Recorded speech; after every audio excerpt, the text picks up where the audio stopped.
Les amis, ça y est, on y est. On est 10 000 abonnés sur ma chaîne.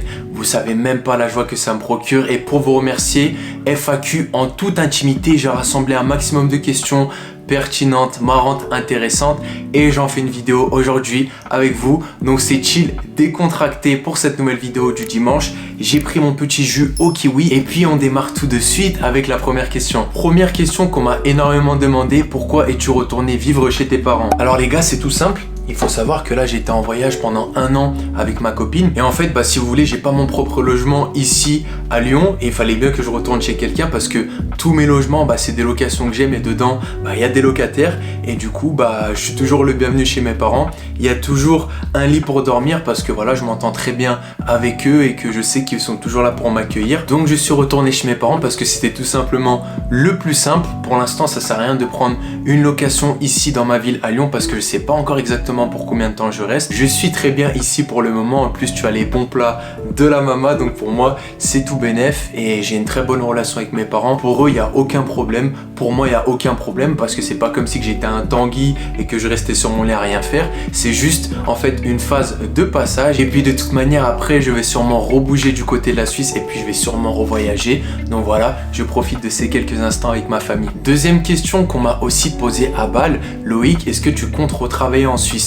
Alors pas du tout, comme je vous l'ai dit, moi j'ai vraiment quitté le salariat pour me lancer à fond dans ma carrière d'entrepreneur. Ça marche extrêmement bien et c'est en grande partie grâce à vous. Mais par contre, je vais retourner du côté de la Suisse parce que j'ai pas mal de business et d'idées de projets à mettre en place avec des partenaires, etc. avec des gens et j'ai aussi des gens que j'apprécie sur le territoire, à la frontière, etc. Donc non, je ne vais pas retravailler à proprement dit en Suisse et je ne vais pas rechercher un emploi parce que je n'en ai pas besoin et que je suis focus à fond sur ma carrière d'entrepreneur. Mais c'est sûr et je pense que les prochains mois, je vais y passer un bon bout de temps pour mes business, pour voir mes amis et pour développer un petit peu tout ceci d'un point de vue professionnel. Alors celle-ci, elle m'a bien fait rire les gars. C'était quoi le projet capillaire dans ta dernière vidéo? Si t'as pas vu ma dernière vidéo, je vais te mettre une photo de ma tête juste ici. Comme tu peux le voir au niveau capillaire, c'était pas la folie. Mais si tu veux en fait, vu que j'avais fait le tour du monde, je me suis dit c'est peut-être l'occasion de laisser pousser tes cheveux parce que moi je les ai toujours eu très courts comme ceci. Et je voulais tenter des frisettes mais de partout, voir un petit peu ce que ça allait donner. Et quand je suis retourné en France, j'ai pété un câble, je suis retourné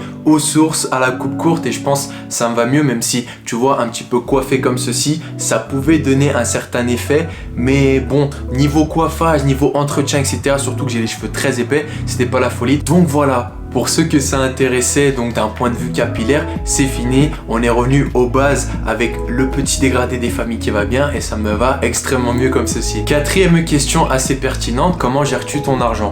Alors il faut savoir que la plupart de l'argent que j'ai et que je mets de côté, je m'en sers pour réinvestir, que ça soit dans l'immobilier, ça peut être en ce moment dans la crypto-monnaie et ça peut être également aussi pour le matériel que j'utilise sur YouTube. Caméra, ordinateur, micro, j'adore vraiment en fait un petit peu upgrade tout ce que j'ai parce que ça me permet de vous proposer donc du meilleur contenu avec du meilleur son, etc. Après ces derniers mois, comme j'étais en voyage, voilà, la plupart de mon argent je le dépensais dans les billets d'avion, dans les hôtels et ça a pu me revenir assez cher parce que les pays que j'ai visités c'était pas l'Asie ou des pays qui sont quand même abordables, mais les États-Unis, Hawaï, le Canada, ce sont quand même des pays qui coûtent assez cher. Donc comment je gère mon argent? La plupart va dans mes investissements ou dans mes business et après je m'en sers pour kiffer, mais je t'avoue que je suis pas trop matérialiste. Alors la plupart de mes dépenses ça va être dans les voyages, dans un kiff, dans une expérience plus qu'autre chose. Cinquième question qui peut en intéresser plus d'un, comment t'entraînes-tu et est-ce que tu as une alimentation stricte? Alors déjà m'entraîner c'est toute ma vie, peu importe où je suis, peu importe le rythme de vie que j'ai même en voyage, je m'entraîne de façon quotidienne.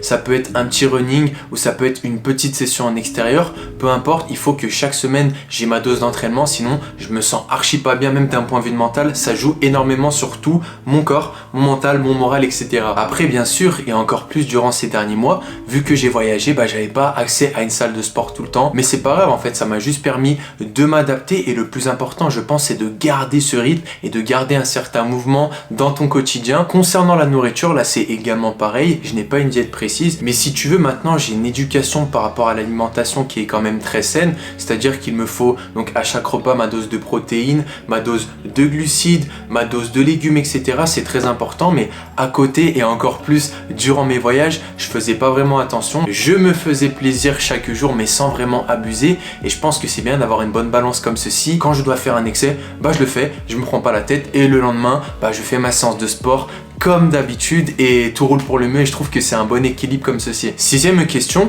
Est-ce que pour toi les formations en ligne ne sont pas une arnaque? Alors j'ai pris cette question, j'aurais pu l'esquiver parce que ça me concerne en fait, parce que je vends des formations en ligne également, mais je voulais vraiment te répondre d'une façon sincère et cash en fait, parce que j'aime pas tourner autour du pot. Je ne comprends pas l'idée que dans la société où on est actuellement, on paye pour se former. Quand tu vas dans des écoles privées, etc., pour te former dans un domaine, il n'y a pas de souci pour payer. Mais par contre, les formations en ligne, ah non, c'est dégradant, il veut juste vendre son petit truc, etc.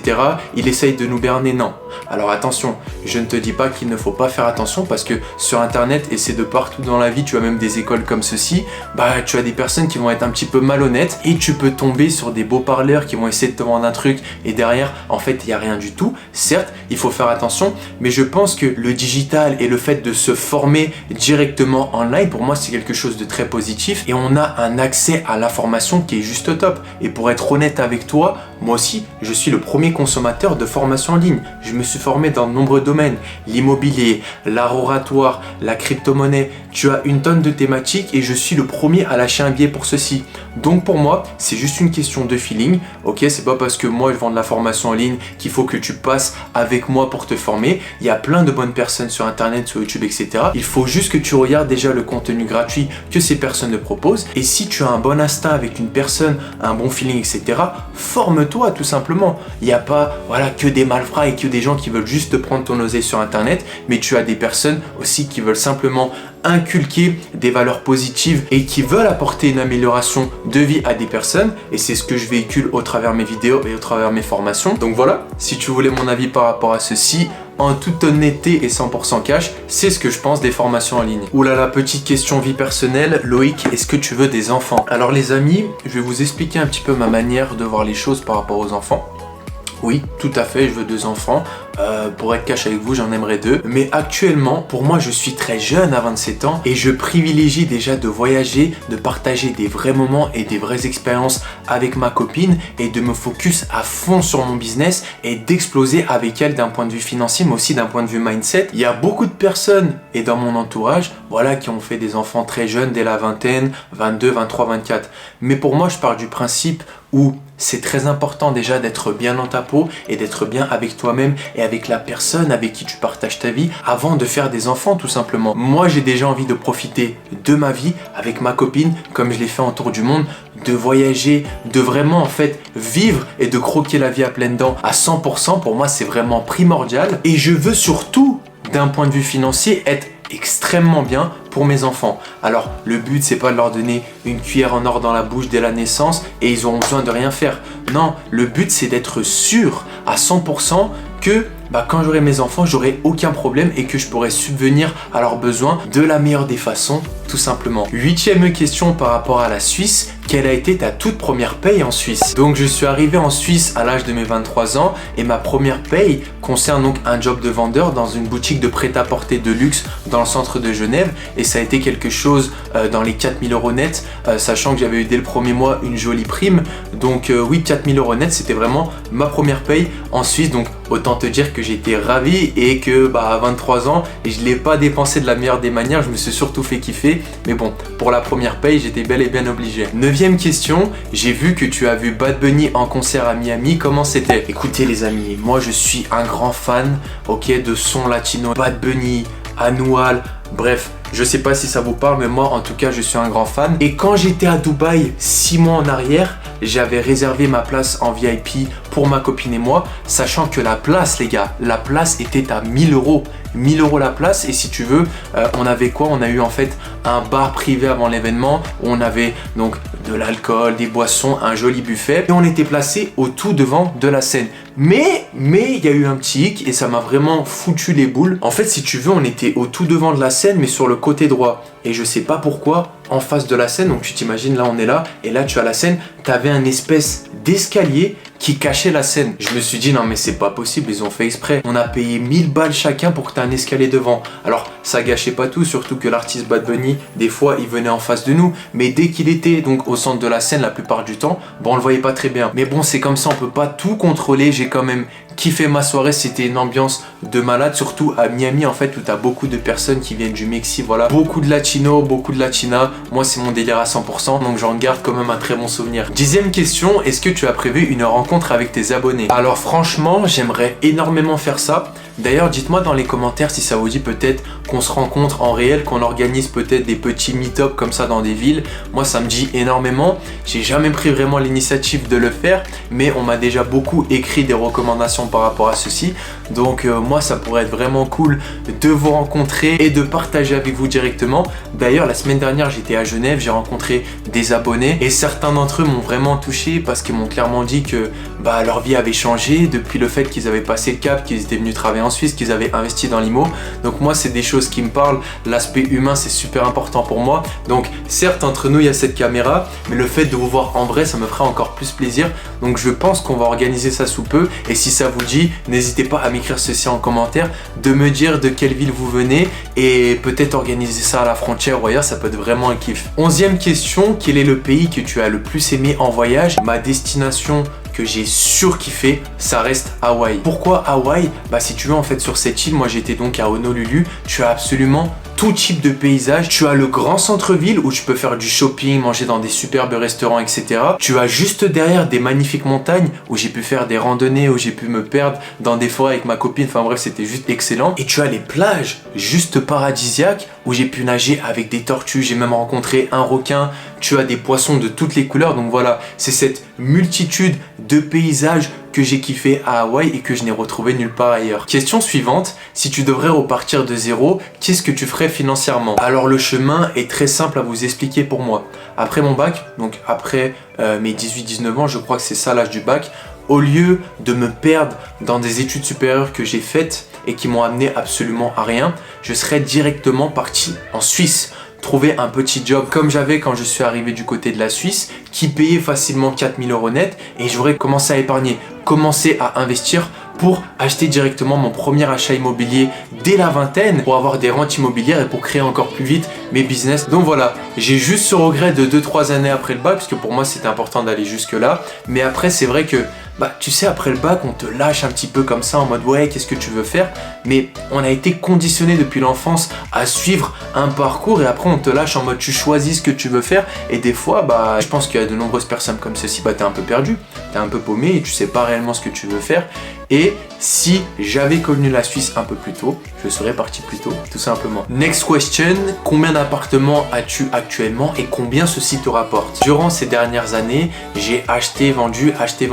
Mais actuellement, il me reste 5 appartements, et ces 5 appartements me rapportent entre 2500 et 3500 € net par mois.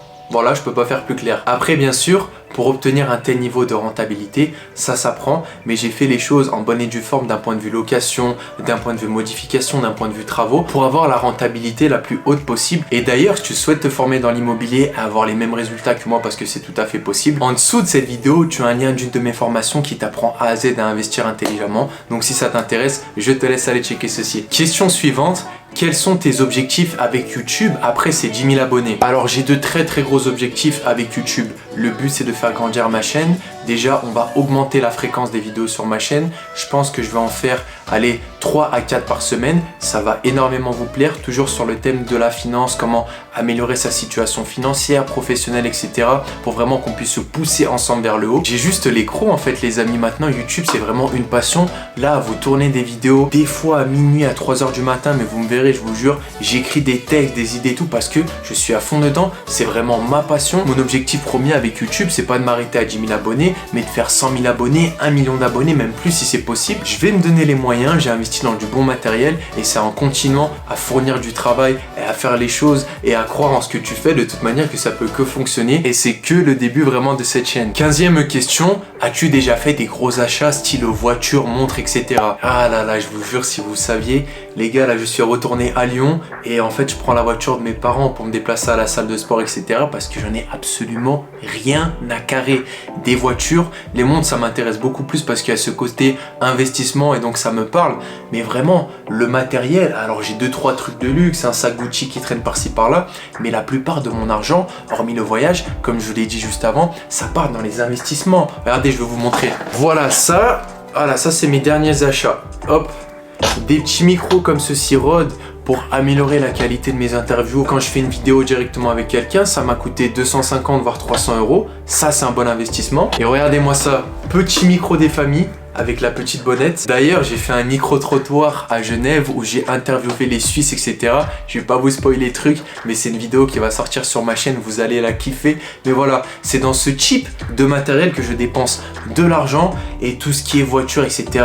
Franchement, ça me passe au-dessus de la tête. Je préfère carrément en fait mettre de côté pour mes futurs voyages, pour me payer un beau restaurant avec ma copine, avec ma famille, etc. Partager une expérience, des bons moments. Franchement, je dis la vérité, je pourrais m'acheter une grosse caisse et me la raconter, faire des snaps, faire des stories, mais j'en ai rien à foutre les gars. Parce qu'en fait, ça va me faire kiffer une petite semaine et après de toute manière, je vais me lasser et c'est comme ça pour toutes les choses matérielles. Par contre, les choses qui me servent dans mon travail, ça je kiffe et ça je valide. Question d'après, comment organises-tu tes projets et tes idées de business? Alors ça aussi, hop, il est juste là, rien de plus simple. Boum, tout est là les copains. Petit carnet des familles. Et en fait, si vous voulez, mes projets, je les écris dans le temps. C'est super important. Donc voilà, en fait, je m'écris mes projets, mes goals avec des dates précises. Et si vous voulez, par exemple, sur une année, je me mets des projets financiers, projet et goal familial, projet et goal éducatif, amélioration de soi-même et projet et goal spirituel. J'ai 4 catégories comme ceci et je m'écris mes objectifs. C'est souvent sur une année, je fais ça juste avant le nouvel an et je m'écris dans le temps, voilà, tout ce que je souhaite faire sur l'année et ça me permet en fait de signer comme un pacte avec moi-même puisque je l'ai écrit, ok, et ce carnet, je me le trimballe tout le temps avec moi. En voyage, quand je suis dans le bus, etc. Comme ça, voilà, quand je perds un petit peu mes objectifs et mes ambitions, hop, un coup d'œil dans le carnet et instinctivement, ça me rappelle absolument tout et ça me remotive et je sais pourquoi je me lève le matin, je sais pourquoi je fais les choses. Donc ce carnet, c'est vraiment mon meilleur secret. C'est tout con comme ça paye pas de mine. Mais je vous jure que ça m'a permis de me cadrer et d'être beaucoup plus productif. Et 17e question, quelle leçon retiens-tu le plus après avoir fait ce tour du monde? Bon, j'avais déjà pas mal voyagé, mais à chaque fois que je voyage, ça me montre tout simplement qu'il y a tellement de choses à découvrir, hormis les cultures, etc. Mais je pense que quand on est un petit peu dans sa zone de confort, ok, dans son quotidien, métro, boulot, dodo, etc., même si par exemple on est en Suisse et qu'on gagne bien sa vie, bah c'est dommage de rester cantonné et de voir ses propres années défiler sans vraiment en fait des fois avoir ce petit côté piquant et se dire bon ok, je lâche prise, je pars à l'inconnu. Moi j'aime ça, c'est spécial un petit peu d'être dans l'inconfort, d'être dans un pays qui n'est pas le tien, de ne pas manger comme tu as l'habitude,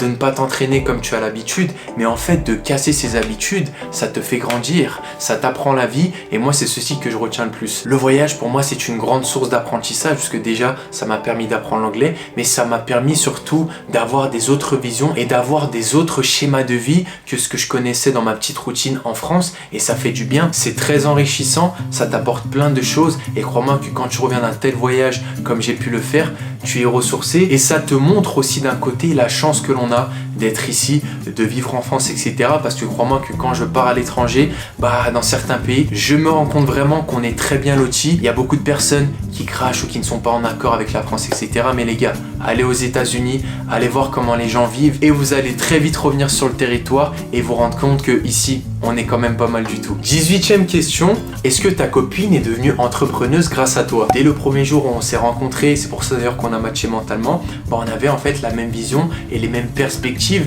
de notre vie future, que ça soit d'un point de vue voyage, que ça soit d'un point de vue du sport, du bien-être, etc. parce qu'elle aussi elle est beaucoup là-dedans, mais que ça soit aussi de la vision de la vie d'une façon générale. Et quand je l'ai rencontrée, elle avait déjà son projet entrepreneurial en tête. Je pense que je l'ai motivée, ou du moins j'espère, à persévérer et au travers mes business, je lui ai montré que c'était possible de vivre de sa passion et de faire les choses par soi-même et d'être ensemble. Ça nous a tout simplement permis de nous booster mutuellement et je pense que l'un comme l'autre, on a contribué à ce qu'on a aujourd'hui dans l'entrepreneuriat, dans nos investissements et dans notre business d'une façon générale. 19e et avant-dernière question, et oui ça passe vite, Loïc, quelle est ta plus grande peur? Vraiment, ma plus grande peur, c'est de regretter des choses dans ma vie, puisque la plupart des personnes âgées avec qui j'ai discuté, elles me sortent à chaque fois toujours ce discours que ah oui, mais si je pouvais retourner en arrière, j'aurais fait ceci, j'aurais fait un tour du monde, j'aurais lancé mon activité, etc.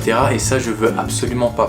Pour moi, j'ai aucun souci à me manger des murs, ok, à me tromper, à faire des choses qui ne vont pas, parce que en fait, l'échec ça fait partie du processus, mais d'avoir quelque chose en tête qui me fait envie et de ne pas le tenter parce que ça me fait peur, parce que je pense que ça va me demander trop d'efforts ou parce que voilà, peut-être quelqu'un de mon entourage ne va pas valider ou quoi, ça non. Et c'est pour ça qu'à chaque fois que j'ai voulu faire quelque chose dans ma vie, je l'ai fait à 100%.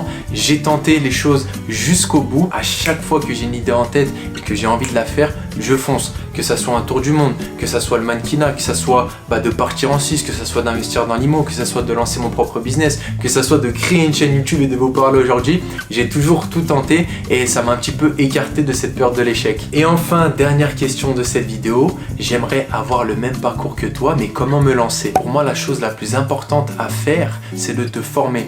Peu importe le domaine ou peu importe ce que tu souhaites accomplir dans ta vie, tu ne peux pas te lancer comme ça sans savoir réellement où tu vas. Tu as une tonne d'informations notamment sur YouTube qui peuvent t'apporter des bases et des bonnes connaissances pour démarrer. Ensuite, et pour avoir du concret, je te conseille vraiment d'investir sur toi-même et de payer peut-être une formation en ligne, mais ça peut être un séminaire, un bouquin ou quoi, qui va te permettre d'acquérir des connaissances concrètes et encore plus approfondies. Et si tu souhaites aller plus loin, pour te former et justement avoir mon parcours, les formations que je propose retracent ce même parcours, à commencer par le statut de frontalier suisse, l'investissement immobilier et la création de business en ligne.